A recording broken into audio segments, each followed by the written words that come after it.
cuando hablamos de las propiedades del color, se nos suele complicar porque podemos buscar información y encontramos un montón de formas de entender o de ver el color, pero en realidad lo que hablamos son de tres propiedades básicas que tiene el color. Y es que el color puede ser más claro o más oscuro dependiendo de la cantidad de luz que tenga. El color está colocado en cierta parte del círculo cromático, está organizado en el círculo cromático, porque al final es la descomposición de la luz, eso lo hablaremos cuando hablaremos del tono, pero bueno, en realidad tenemos el color organizado en torno al círculo cromático. Según avanzamos en el círculo cromático, también va bajando el valor de luz. Por tanto, tenemos aquí el tono y a la vez estamos viendo el valor, la valoración, que sería una escala parecida a esta. Con lo cual podríamos ver los tonos, relacionar cada tono con un valor concreto y cada tono aclararlo u oscurecerlo para conseguir el valor que deseamos, que al final no deja de ser el contraste y es lo que nos da el volumen. Otra de las propiedades del color, aparte del tono o de la valoración, va a ser la intensidad, y es que un color sea muy intenso, según lo hacemos con el cual formamos el círculo cromático, o que tenga mezcla de su complementario. El complementario es el color que se encuentra opuesto dentro del círculo cromático, de tal forma que si al rojo le añadimos un poco de su complementario o contrario, el color se va apagando hasta llegar a una zona en la cual aparece un color pardo, como marrón. Bien, aparte deberíamos de saber que con los tres primarios, que sería el amarillo, el rojo magenta y el azul, ultramar en este caso, aunque en el caso de los colores luz sería el azul cian o de los colores que se utilizan para la impresora, nosotros lo que tenemos es el círculo cromático clásico. Bien, pues tenemos esos tres primarios, que sería amarillo, magenta y azul, y con esos tres podríamos formar el negro. El negro ya lo estudiaremos en otro momento, el color negro. Ahora mismo lo que nos vamos a fijar es en quizás la propiedad más importante del color, de las propiedades del color, quizá la más importante, la que más nos tenemos que fijar es en la valoración. Y la razón por la cual es la más importante es porque la valoración es la que nos da los volúmenes. Tenemos, por ejemplo, aquí un motivo, y si lo relacionamos con la valoración que hay al lado, lo que vemos es que, por ejemplo, la parte del trapo la podríamos valorar en un 9. En cambio, voy a poner la escala un poco menos inclinada para que no me lo altere la luz. Bien, la parte del trapo la podríamos valorar en un 9. En cambio, el interior del tarro a lo mejor lo deberíamos de valorar en un 8. Bien, tenemos que intentar verlo como en blanco y negro. Bien, si seguimos valorando hacia arriba, probablemente esta zona del tarro la podamos relacionar con un 5. En cambio, esta otra zona nos va a ir a un 6. Y lo mismo nos pasa en la tapa. La tapa y esto se están relacionando con el mismo valor, que podríamos llevarlo a un 6. Aunque hay zonas de la tapa más oscuras que a lo mejor tendrían que bajar a un 7, como sucede aquí o aquí. Y luego ya empezaríamos a valorar un poco más claro, sería probablemente la sombra, que la podríamos situar en este caso en un 3.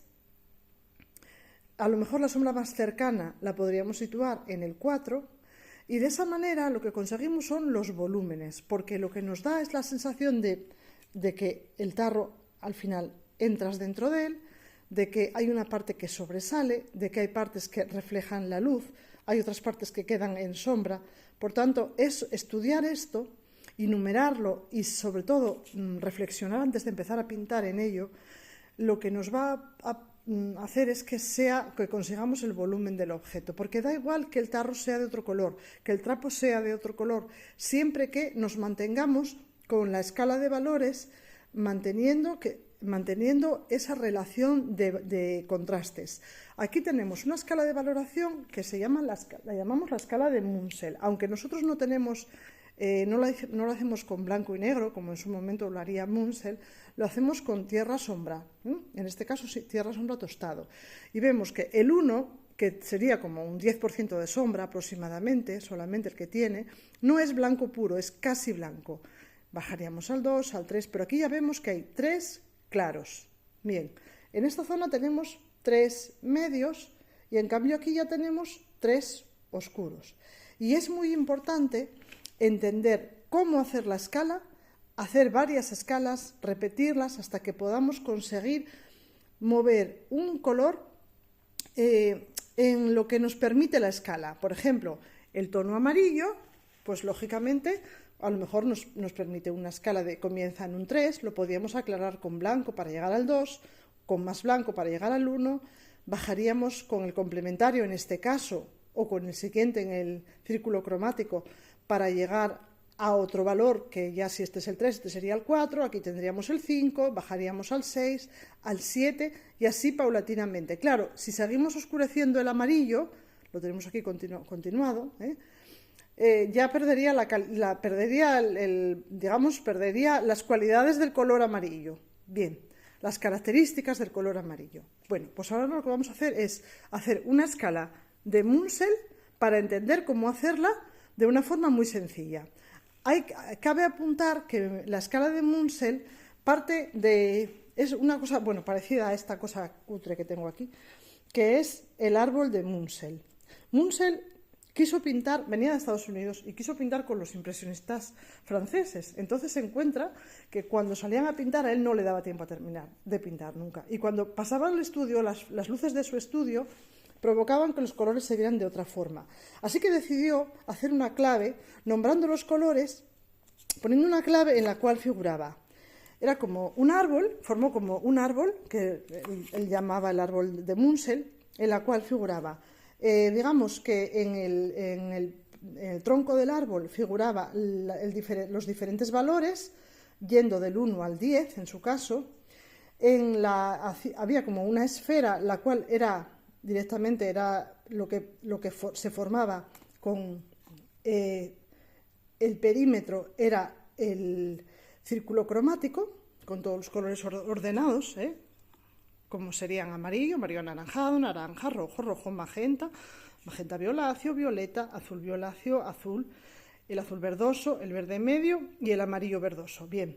Y luego, en la misma escala, lo que consiguió Munsell con este árbol fue que él organizó los colores de manera que a un color puro le añadía un poco de complementario y iba bajando la intensidad.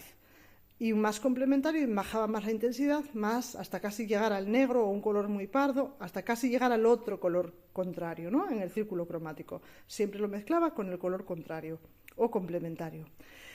Esto es muy importante entenderlo, porque al final, cuando vemos una mancha, lo que tenemos que ver en la mancha es, por separado, el valor que tiene, de qué parte del círculo cromático parte esa mancha, de dónde sale, y también la intensidad. Yo, por ejemplo, si veo esta tapa, si os fijáis, podría salir perfectamente del tono, en este caso, el magenta, al cual le añado su complementario y me da ya el color de la tapa prácticamente. A ver si se advierte aquí, ahí. Pero este color de la tapa, que es marrón, también se obtiene del naranja con su complementario, del amarillo con su complementario. Si damos la vuelta ya al círculo cromático, del amarillo verdoso, con su complementario, y en todos los casos llegaríamos a un tono marrón. Claro que dependiendo de dónde sitúe la tapa en relación a la luz, o cómo la vea, en qué postura la vea y lo cercana que esté yo a ella, y lo que refleje la tapa alrededor, porque va a reflejar todos los colores que tiene alrededor, va a cambiar. El color cambia siempre dentro de un ejercicio, cambia siempre relacionándolo con los colores que hay alrededor. Incluso existe el problema del contraste simultáneo. Cuando vemos un color rodeado de algo mucho más claro, ese color lo vemos más oscuro. Y al contrario, cuando vemos un color medio, como sería este, y lo rodeamos de algo oscuro, lo vemos mucho más claro. Por contraste, lo vemos más oscuro aquí, y en cambio yo lo acerco ahí y claramente lo vemos un poco más claro. Bien, eso ya es la ley del contraste simultáneo, es otra historia. Ahora lo que vamos a aprender a hacer es la escala de valoración para también poder después aplicarla a los ejercicios. Siguiendo con el tema de Munsell, él al final, que salía a pintar con los impresionistas y no era capaz de captar la luz, determinar, digamos, el ejercicio que quería hacer o el cuadro que quería pintar, al hacer su propia escala, al numerar sus números, hace una escala como un Pantone, en el cual a cada número le atribuye un número de valor, un número de tono y un número de intensidad. O sea, o una inicial de tono y un número de intensidad, digamos. De esa forma, lo que hace es que consigue reproducir el color a partir de encontrar esas coordenadas o esas propiedades que ya lleva apuntadas. Hacer una escala de valoración no es complicado. Lo que tenemos que entender es que siempre un valor se va a relacionar con el siguiente de manera escalonada. La forma más práctica para mí y más sencilla de hacerlo es de la siguiente manera. Interpreto el color prácticamente el tierra-sombra, en este caso tierra-sombra tostado, prácticamente como si fuese un café puro. Bien. Entonces yo voy a buscar el valor 9. Bien. El valor 9 para mí es el color tierra-sombra tostado puro. Entonces, añadiendo muy poco aguarrás, muy poquito, trementina o lo que tengáis, ¿vale?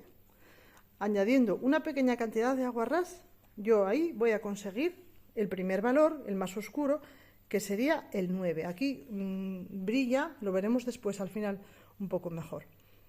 La dificultad es siempre, estoy sujetando el móvil con una mano. Tenemos ahí el valor más oscuro, ¿no? El 9. Bien.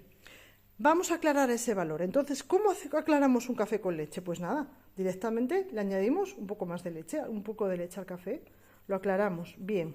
En este mismo montón, siempre en el mismo montón y haciendo el pincel a la pintura. Pues añadí un poco de blanco y al aplicarlo aquí ya veo que el tono que me sale es un poco más claro. No es un marrón tan oscuro ni tan intenso, sino que es un poco más claro. Luego lo veremos que se verá más claramente. Sigo bajando, hice el 9, tengo el 8, ahora me voy a hacer un valor de un 7, que sería un 70% de oscuridad. Bien, haciendo siempre el pincel a la pintura para que no me quede óleo en la parte de atrás del pincel, en la vitola del pincel. Y entonces ahora ya aquí me voy a ir a un 7. Me está variando muy poco, entonces añado un poco más de blanco. No hay problema, siempre voy a poder rectificar en ello. Pero lo mejor es ir haciéndolo del tirón, porque una vez que pasamos de uno a otro, si no conseguimos la variación de tono, lo que nos va a pasar es que al dar la vuelta hacia atrás tenemos que retocarlos todos otra vez. Bien, seguimos. Ya tengo el 7, pues ahora añado un poquito más de leche a mi café imaginario y me voy a hacer el 6. Y si os fijáis, entre un tono y el otro no dejo una línea blanca alrededor, Procuro acercar un tono a otro para así poder ver el salto de valor entre un tono y el otro. Muy bien, pues ya tenemos el 6. Voy a seguir avanzando. Entonces he cogido un poco más de blanco, hago el pincel a la pintura, porque al final, para que no me queden ahí restos más oscuros detrás y que quede más homogéneo, y aquí ya voy a poner, digamos, el valor 5. Y en cada uno estoy viendo un salto. Bien, voy a aplicar un poco más de pintura y tengo el valor 5. Voy a seguir añadiendo leche al café y ahora ya estoy en los tonos medios. Estoy en los medios, estoy haciendo ya el más claro de los tonos medios. Y ya me voy al tono 4. En este caso tengo que limpiar el pincel porque ya me está saliendo muy sucio. Bueno, una vez limpiado el pincel, eso es, añado un poco más leche a ese café imaginario, un poquito de aguarrás para que la pintura corra. Al final las tablas que estoy utilizando para hacerlo son tablas recicladas, entonces absorben bastante la pintura. Bien, aquí ya tendría el 4, que se va a ver ya ahí un salto de valor, Ya estoy con el último de los tonos medios. Añado más cantidad de leche a ese café imaginario. Y aquí ya me salta a un 3. Bien, ya tengo aquí un 3. Vale, tengo bastante salto. Añado un poco más de café. Voy a dar un poco hacia atrás y añadir un poco de café porque salté demasiado. Entonces aquí, este sería el valor 3. Bien, Ahora voy a seguir y ahora voy a añadir leche para llegar al 2. Bien, en este caso probablemente tenga que limpiar el pincel un poco porque va a ser difícil que según lo tengo de pintura me alcance un tono muy claro, pero bueno, vamos a probar. Sí, es suficiente. Tengo ya el 2. Perfecto. Ahora voy a por el 1. Como el 1 es el color más claro sin llegar a ser blanco, lo que hago es limpiar bien el pincel, coger el color blanco y casi con lo que tengo en el pincel de restos del aguarrás y tal, y cogiendo muy poco del 2, ya voy a poder hacer aquí el 1, pero veis que se diferencia del blanco de la tabla, de tal manera que si yo quisiese poner una luz mucho más fuerte, podría poner el blanco puro, ¿vale? Pero de todas formas aquí ya tenemos 9 valores. Esos 9 valores concuerdan con estos, porque mirad, vemos cómo nos coincide el 1, el 2, el 3, el 4, el 5, el 6. Ahora la pintura que acabo de hacer está muy húmeda, por tanto brilla mucho. Pero si la pongo aquí en esta otra dirección de la luz, aquí claramente se ve la diferencia entre un valor y otro. Estos se parecen bastante entre sí, pero bueno, hay un salto. La luz aquí engaña un poco, es un poquito más oscuro de lo que realmente lo estáis viendo. Entonces aquí tendríamos el 1, el 2, el 3, el 4, el 5, el 6, el 7, el 8 y el 9. Y con esto vamos a valorar lo que vayamos a pintar y en cada valor aplicamos su número, y de esa manera lo que vamos a hacer es acercarnos mucho a la valoración. Pero hay que entender una cosa más. Para ver la valoración hay que entender un poquitín cómo nosotros vemos el color. Y nosotros vemos el color de la siguiente manera. Cuando vemos la estructura del ojo, la estructura de un ojo, podríamos decir que es, vamos a pensar que es esto. Bien, nosotros vemos aquí el globo ocular. Muy bien. Y aquí tenemos, pues, el iris, y aquí tendríamos la pupila. Bien, pues aquí, en esta zona de atrás del ojo, en la zona de la fóvea, por aquí tenemos una serie de receptores de luz. Algunos son receptores de color y otros son receptores de gris. Algunos captan los colores, hay receptores de verde, hay receptores de rojo y hay receptores de azul. En la mayor cantidad son las de rojo, eso ya lo explicaremos en otro momento.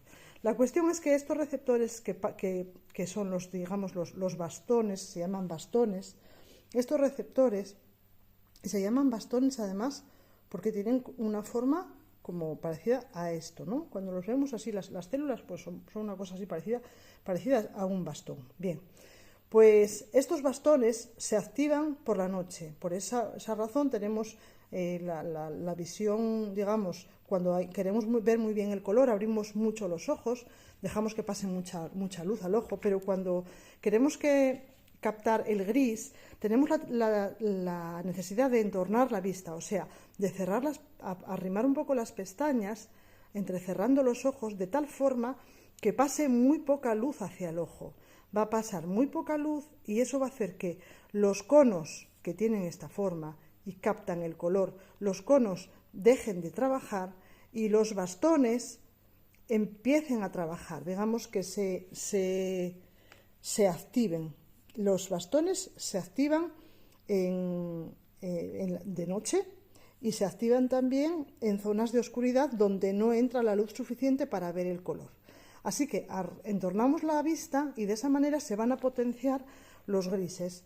En este caso son tierra, sombra, tostado, pero de lo que se trata es de ver el volumen a través de esa valoración que es como si estuviésemos convirtiéndonos en una cámara en blanco y negro. Bien, pues aquí ahora vemos un ejercicio el cual también lo podríamos valorar, ¿no? Fijaros, aquí tenemos el jarro así como muy viejín, que tiene está con escachones y se me ha caído, tenía un huevo al lado, ¿vale? Un huevo de plástico. Vamos a poner otra cosa, que va a ser este pimiento. Bien, entonces, ¿cómo empezaríamos a dibujar? Lo primero que tendríamos que hacer sería dibujar, hacer el dibujo un poco del bodegón Y aquí sería pintando a la prima. Quiere decirse que meteríamos blanco en la primera mancha ya. O sea, podríamos utilizar el blanco en la primera mancha. Haríamos el dibujo y lo que haríamos sería numerar cada una de las manchas en relación a la escala de valor. Mediríamos, por ejemplo, podemos empezar por el más oscuro y decimos, lo más oscuro que hay aquí es pues los escachones del jarro, ¿no? Pues ahí nos podemos situar en un 9, aunque hay partes de esas escachaduras del jarro que son un poco más claras, que a lo mejor las tenemos que situar en un 8 y pondríamos el número 9, el número 8 sobre el dibujo.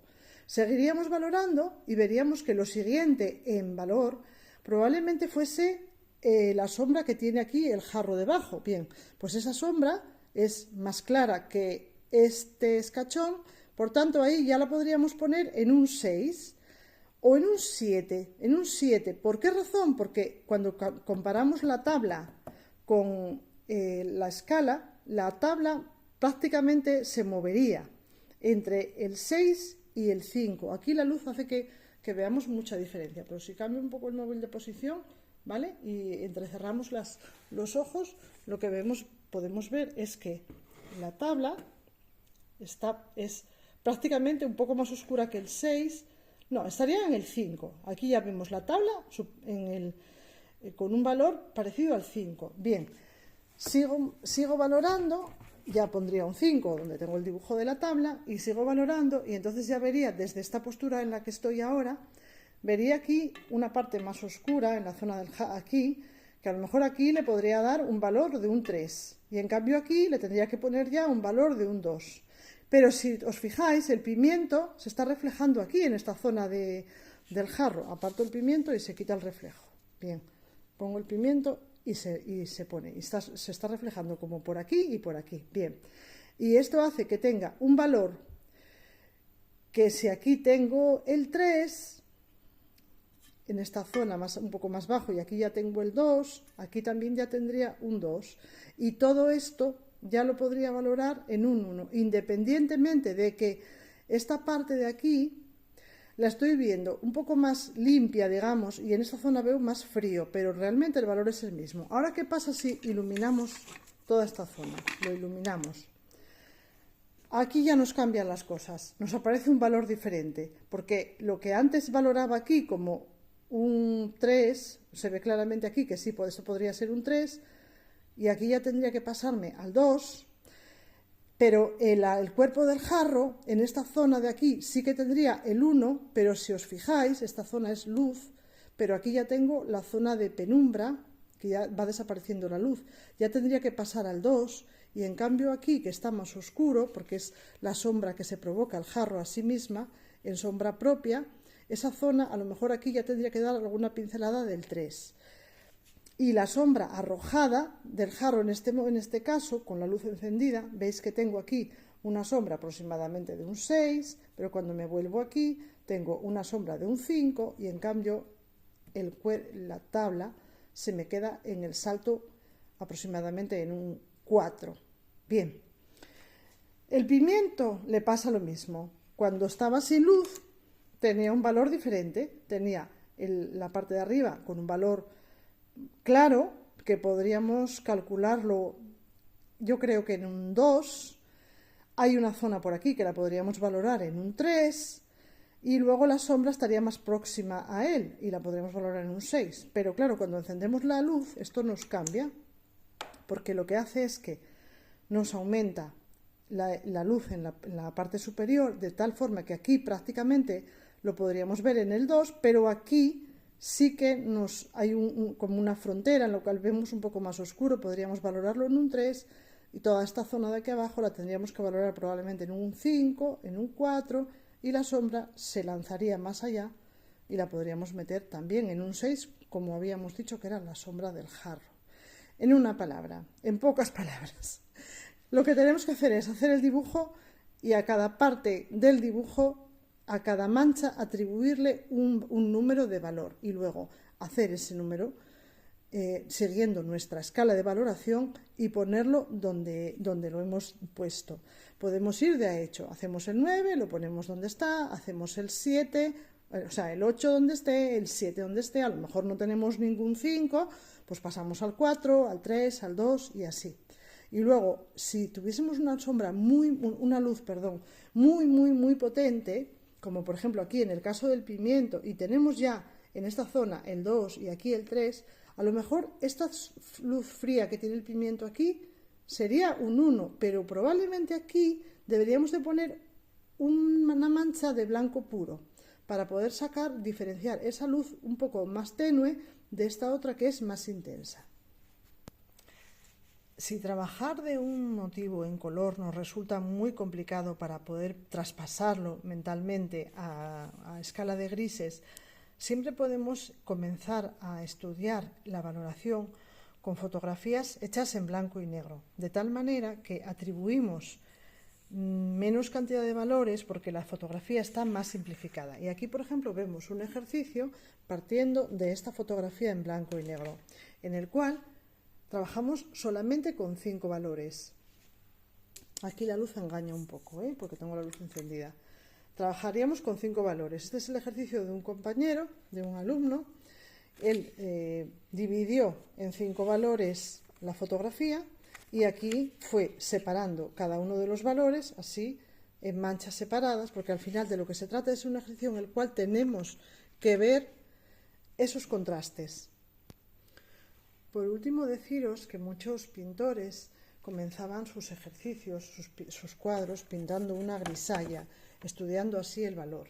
Y una buena grisalla puede ser una obra de arte. Esos pintores que estudiaban la grisalla, también sobre ello a lo mejor iban aplicando luego capas de color a partir de veladuras y iban dando tonalidad a sus cuadros. Pero bueno, ya veis qué maravilla se puede hacer con la escala de valoración y simplemente con el tierra-sombra y con el blanco. Así que os animo a practicarlo y a que consigáis ya comprender, en primer lugar, esa primera propiedad del color, que al final es la valoración. Vale, perdonad el vídeo porque estoy con una mano sola, pero lo que quiero es que las personas que no habéis venido a clase estos días, que no perdáis la explicación que di el primer día.